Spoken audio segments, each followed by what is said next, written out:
que a lei ela não é muito rígida para casos... É muito pouco. É muito pouco. Tipo, o assassinato ser 12 anos no mar é um absurdo pra mim, tinha que ficar. Mas a gente tem um problema também que o Brasil é um dos países que mais encarcera no mundo. A gente tem uma população de presos gigantesca. Então, a gente tem uma lei que é permissiva e, ao mesmo tempo, a gente tem um problema que a gente prende todo mundo.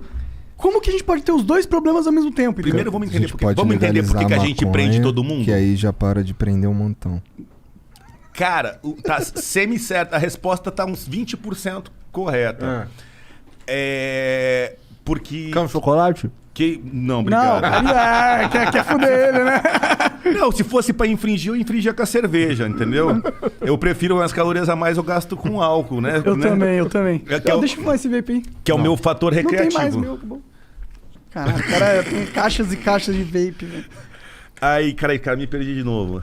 A gente falou, por que a gente tem um problema onde a lei é permissiva? Por quê, cara? Assim, esse é importante. Atenção, pessoas, entendam. Eu tive numa entrevista no podcast com um colega do sistema penitenciário, com um policial penal. 40% da nossa população carcerária, aproximadamente estudioso da USP.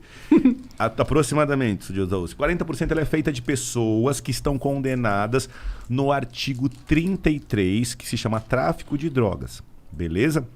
Mas essas pessoas que estão ocupando 40% da nossa população de 200 mil, aproximadamente 200 mil presos, 40%, 80 mil estão presos por tráfico. Os outros 120 é todos os outros crimes. Então a gente tem 300 crimes no Brasil. A gente tem 40% prendido em um crime só e o restante nos outros. Beleza.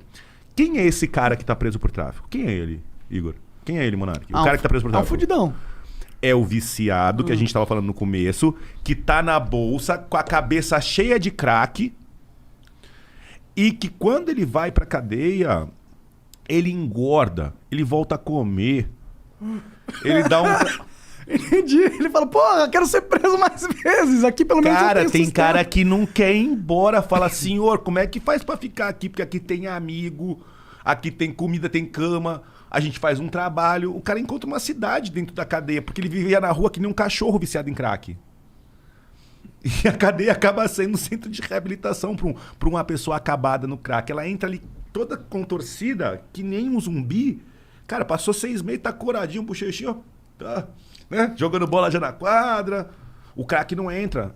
Eu ouço histórias e histórias de penitenciárias que eles fazem de tudo para entrar maconha para acalmar os presos, as famílias tentam passar, os ninjas tentam jogar por cima, mas evita-se porque é destrutivo demais, acabar com a cadeia. Crack, né? O crack.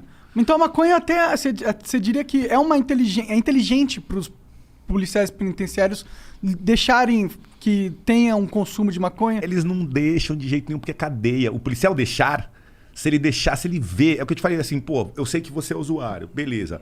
E assim, eu entendo o usuário, assim, saúde pública... problema de saúde pública é quem é usuário de uma droga ilícita e não tem autocontrole.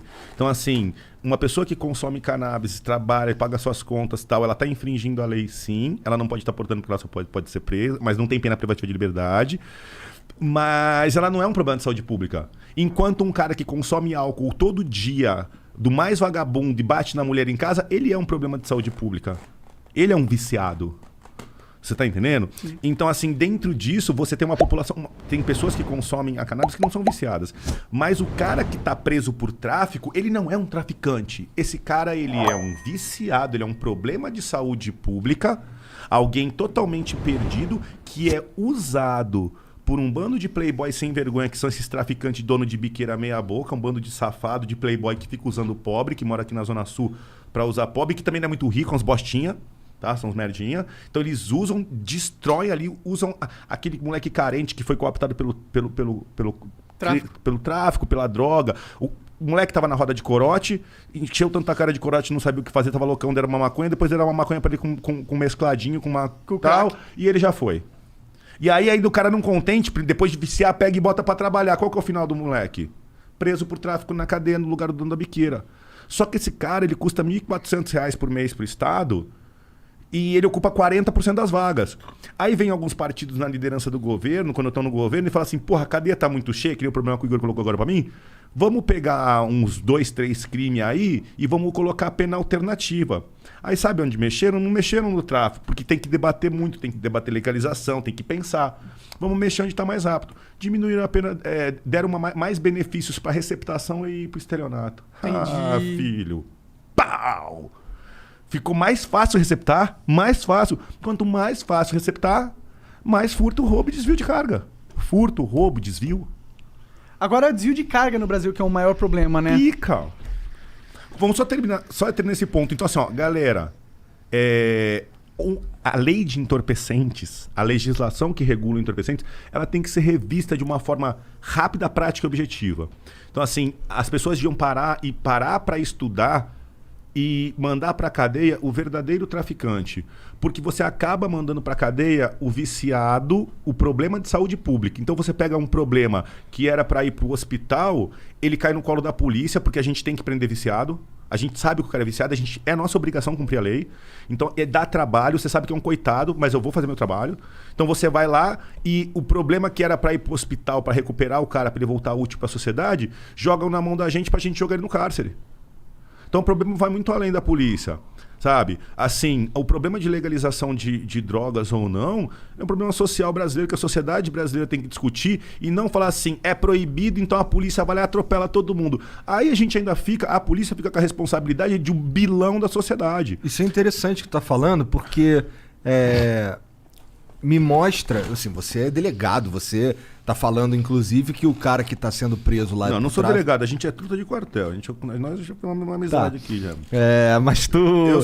Eu sou malvadinho igual você. O Monark é um cara... Você é uma pessoa boa. Nós somos pessoas más, que tentam manipular as pessoas. Tá. Vamos lá. Mas, pô, tu tava falando que o traficante mesmo, na real, não é esse moleque que vai pro cárcere lá. Não, então, esse é o otário. Esse é o otário. Loki. Isso é interessante. É quem vai pagar a conta. O morto-vivo. Isso é interessante porque, vamos lá, se a gente legaliza a maconha, a gente pode até dar uma diminuída nessa parada aí, mas a verdade é que o impacto seria mínimo, né? Eu também acho. Você legaliza uma coisa, você não vai acabar com o tráfico. Você tá vendo como tá legal o nosso debate? Então, tá entendendo quando a gente tá chegando em conclusões? Então não adianta... Pra mim, eu acho que tinha que legalizar todas as drogas. Eu realmente acho. Monarca, eu posso corrigir o que você tá falando com todo respeito? Claro. Não era legalizar todas as drogas, é descriminalizar qualquer consumo. Pode ser, com certeza. Então você descriminaliza qualquer consumo. Então quem é doente não é criminoso. E você legaliza para a venda aquilo que é aceito socialmente, em tese a cannabis. Mas assim, a criminalização do doente que é o pesado. Sim. É descriminalizar o viciado em qualquer coisa. Porque... E se ele for viciado em álcool? O viciado em álcool, viciado em álcool, é alcoólatra, mas não é cheirador. Ele só atropela 8 pessoas no ponto de ônibus de madrugada com o carro bêbado, mas ele não cheira. Entendeu? Não, e a gente já proibiu, né, o álcool e a gente sabe que você fez a mesma coisa com o consumidor de maconha lá nos Estados Unidos. Aí você criou os traficantes de álcool, o Al Capone. Perfeito. Ih, garotão. Você criou... É isso, né? Querendo ou não... Por isso que eu acho que tem que liberar, porque os seres humanos, eles não vão deixar de usar droga. Eu não acho que isso vai acontecer.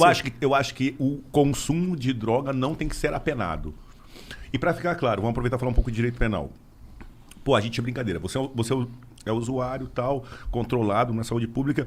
E se você hoje fala, de brincadeira eu vou usar na frente da cunha. Pô, cara, eu ia ficar muito triste. Então, mas qual que é a minha obrigação da lei? A minha obrigação é dar voz de prisão. Pra galera entender, pra ficar claro. Você está preso em nome da lei. Beleza. Só que, quando tiver o processo criminal, pelo porte do entorpecente, o artigo 28 da Lei 11.343, ele não tem mais pena privativa de liberdade. Receptação tem uma pena de cadeia, que a pena vai ser trocada por cesta básica. Vai ser trocada. No artigo do porte, não tem mais, de tanto a tantos anos. A primeira pena é uma bronca, admoestação verbal. Já levei essa, inclusive. A segunda pena é prestação de serviço. Entendi. Então você, por portar maconha, por portar droga para consumo próprio, você nunca mais no Brasil vai ir para a cadeia. Não tem cadeia. Eu não tenho como te prender.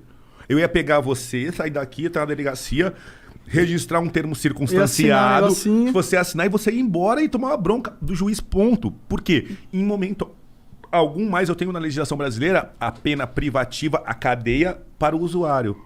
Só que, velho, eu acho que o grande ferida é que aquele cara que tá na ripa, e que em vez de ir no 28 pula por 33, porque ele tá vendendo ali aquela quantidadezinha, tá com aquelas paranga, ele também é uma espécie de saúde pública, usuário doente que está sendo usado pelo cara que quer lucro acima de tudo, entendeu?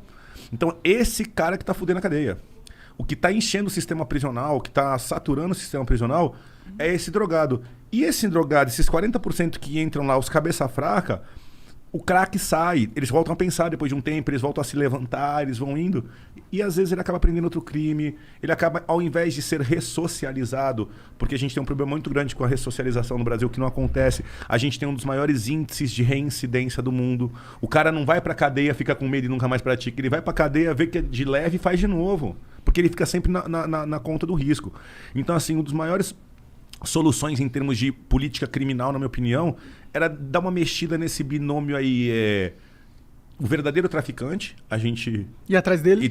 O verdadeiro. E não encher a cadeia. Meu, dá a pena alternativa. Pega esse cara, esse usuário que tá na ripa, pega esse cara que foi pego lá, bota ele pra trabalhar no asilo. Bota ele. Porra. E você entendeu? Não enfia ele com o preso malandro. Enfia ele pra uma prestação de serviço comunitário. Manda ele pra fazendinha, cara. Manda o cara pra lavar, passar, esticar a cama dele. Dá um salário pra ele. Isso. Ele é saúde pública. Você tá entendendo? E aí, mas nesse caso aí, hoje, 2021, não adianta a gente conscientizar o polícia. A gente tem que mudar como a regra do jogo, né? Tem. Só que assim, hoje em dia a gente tem um negócio chamado rede social e internet, que eu acho assim, se no Brasil, qual a dificuldade hoje em dia de uma democracia direta? Qual a dificuldade de você colocar um projeto de lei e as pessoas que quiserem parar, olharem, entrarem e votarem?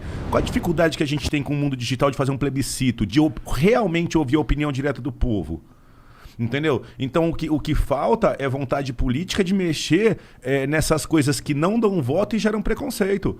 Eu vim aqui discutir com vocês cannabis, eu tô me expondo de uma forma absurda para ser chamado de maconheiro, porque eu sou conivente, porque não sei o que lá. Só que assim, esses ataques que eu vou sofrer, eles são infinitamente menores a prestação de serviço que a gente está fazendo aqui, de botar a molecada que são os fãs de vocês, do Igão, do Mítico, vocês têm uma massa de molecada de 10 anos a 25, que é o futuro do país. E eu não quero que eles saiam daqui pensando que tem que legalizar ou que não tem. Eu só quero que eles aprendam a pensar. Pensar. Só pensa, desgraçado. Pensa e forma uma opinião e fundamenta. Tem opinião? Tem. Qual que é o fundamento? Da Cunha tem opinião? Tenho. Sou contra no Brasil e... Eu sou contra no Brasil, de qualquer forma, e sou contra em qualquer lugar do mundo com menos de 25 anos. Se o lugar do mundo for muito primeiro mundo, for muito ok e tal, e for ser só uma recreação acima de 25, tem como fazer. Eu tenho uma posição. De bem embasamento é legal, científico, técnico, de experiência. Só que as pessoas não querem fugir dos assuntos. Vai ficar com o corote lá.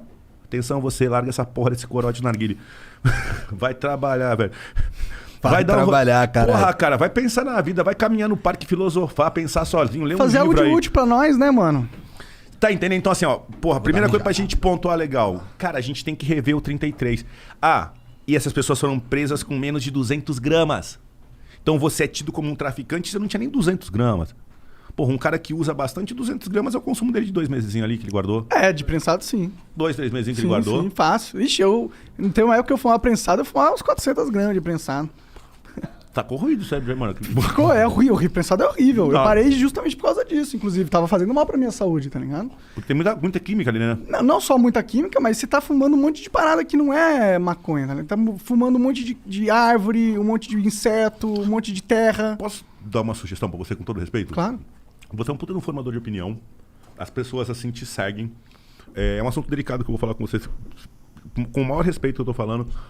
Mas assim, a questão às vezes, eu sei de algumas entrevistas que você tá aqui, tá na sua casa, à vontade, você usa e tal. Se a pessoa não se incomoda e não tem um policial, ninguém tem obrigação de nada. Respeito e entendo, sou um cara democratizado e cabeça aberta, o ponto de não ser hipócrita. Mas assim, o maior medo que eu ia te falar isso, assim, fiquei muito medo de falar isso. Eu penso um pouco... Você é um cara cabeça feita, um cara forte, um cara independente intelectualmente. Não, você é um cara bem formado intelectualmente. Mas os cabeça fraca. Você tem, assim, eu acho que você tinha que dar um toque e falar assim, galera, isso aqui é meu, individual, já tem idade pra isso, eu já tô lá em cima e tal. Porque senão o cara fala, eu quero ser monarque. Só que é uma anta desse aí da corote e ele já não vai chegar em lugar nenhum. Ele não vai ver que você primeiro venceu, primeiro terminou, foi pra... Não, eu só fui fumar aos 24 anos só. Isso. Eu ia te pedir essa mensagem. Sim. Assim, não, mas mesmo... claro, eu falo, a maconha ela é uma droga, entendeu? Ela é uma parada que tem consequências no seu organismo se você consome ela. E já tem vários estudos que comprovam que antes dos 25 anos, se você usa maconha, ele tem um poder desacelerante na formação do seu cérebro muito forte. Caráter, e é na fase de formação de caráter e personalidade. Sim, na fase onde que o menino tem que ser mais ativo. E a maconha te deixa um pouco lombrado mesmo, te deixa... Depende, tem a índica e tem a sativa, né? A sativa te deixa um pouquinho mais alerta, que é a que eu gosto de usar. Mas mesmo ela te deixa... Pô, você fica lento, você esquece das coisas. Sua memória com o tempo, ela vai deteriorando mesmo, tá ligado? Você antes tinha uma agilidade... eu tinha uma agilidade mental, hoje eu não tenho essa agilidade mental, entendeu? É uma coisa que acontece mesmo com A verdade é que a gente é uma propaganda anti-canábica. Tipo, ninguém quer ser